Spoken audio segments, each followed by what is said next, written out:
ఆ బొమ్మంటే తనకిష్టం అంటే తనేముందో అడుగు. ఏమన్నావు మంజు? నేనేమీ అనలేదు సత్య గారు. దిష్టి బొమ్మలా ఉందని కాల్తో తన్నింది సత్య. నేనసలు తన్నలేదు సత్య గారు. ఇప్పుడు తన్ని కూడా తన్నలేదు అంటుంది. ఇంకాసేపైతే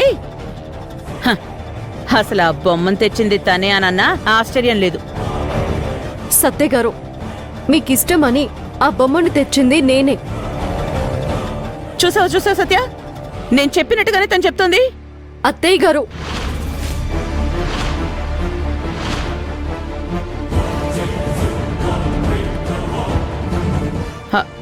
చూసావా సత్య, నీ ముందే గొంతు చించుకుని ఎలా అరుస్తోందో. హే మంజు, నువ్వు రెండోసారి జాబ్లో జాయిన్ అయిన తర్వాత నీ యాటిట్యూడ్ మారిపోయింది.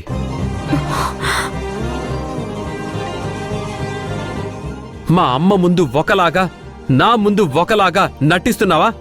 సత్య గారు, మీరేనా ఇలా మాట్లాడేది?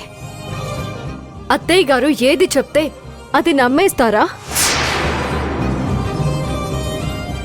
కొంచెం కూడా మీ భార్య ఏం చెప్తుందో, ఎందుకు చెప్తుందో అని ఆలోచించరా?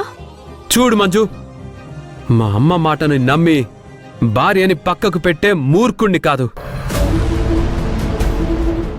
ఒకసారి నువ్వు నేను ఇద్దరం బైక్ మీద వెళ్తుంటే ఇలాంటి బొమ్మ కనపడలేదా? అప్పుడు ఈ బొమ్మంటే నాకిష్టం అంటే నువ్వేమన్నావు? చిన్నపిల్లాడ్లాగా ఇంకా ఈ బొమ్మలంటే ఇష్టమేంటని నాతో మాట్లాడలేదు. నా ఉద్దేశం మీకు ఇప్పటికీ ఇష్టమా అని కాదు. ఇలాంటి బొమ్మల్ని ఇష్టం అంటున్నావేంటి అని చాలా చీప్గా చూసావు. అప్పుడు అంత చీప్గా చూసిన నువ్వు ఇప్పుడు ఈ బొమ్మని దిష్టి బొమ్మ అని అనలేదని నమ్మకం ఏంటి? నీకిష్టం లేని బొమ్మ కాబట్టి కాలుతో తన్నే ఉంటావుగా. చిన్నప్పటినుంచి ఏ బొమ్మనైతే ప్రాణంగా ప్రేమించానో ఇప్పటినుంచి నాకు ఆ బొమ్మే వద్దు.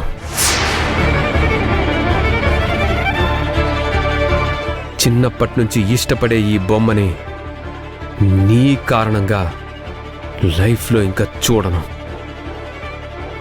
నేను దేన్నైతే సత్య గారు ప్రేమిస్తారు అనుకున్నానో మీరు దాన్నే ద్వేషించేలా చేశారు మనమ్మ గారు. అయ్యో సత్య గారు, సత్య సత్య గారు,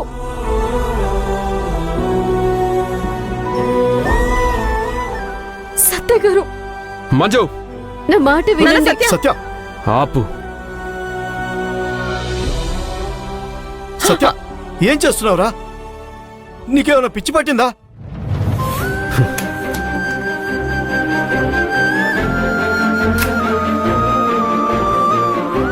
సత్య గారు,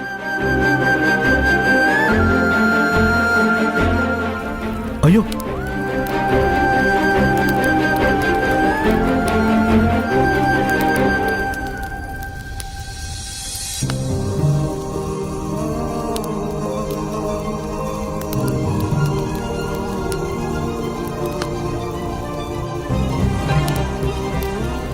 ఎప్పటికైనా అర్థమైందా ఈ మణం అంటే ఏంటో?